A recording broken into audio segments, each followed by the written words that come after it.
छकोलीची fee कोण भरली हो? मॅच भरली. आणि पैसे कुठून आणले त्या? बाबाला मागितले. हो मी भरले नसते काय? त्या सासरवाडीत माझी इज्जत काढायची काय गरज होती? अहो पण फी भराच लागली असती ना. तुम्हाला कोणत्या तोंडानं म्हणणार होती मी? दिवसभर आपलं रक्ताचं पाणी करत वावरात पडले राहता.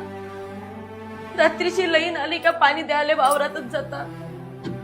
दारोदारी फिरले मजूर पाहासाठी तरी नांगरणी पासून तर सोकारीपर्यंत सारं तुम्हाला करायला लागून राहिलं. मी आपली शेण काढतो, दूध काढतो, सारा पाणी करतो. चांगलं बकेट भर दूध त्या डेअरीवाल्याला देतो तर चिल्लर पैसे. अहो पिकाचा खर्चही निघून नाही राहिला आपला. म्हणून ते कर्जमाफी मागासाठी डाल्यानं फॉर्म भरता तुम्ही. 1756 चक्रा मारता त्या साहेबाच्या मागं ऑफिसात. तेव्हा कुठे जाते आपली इज्जत?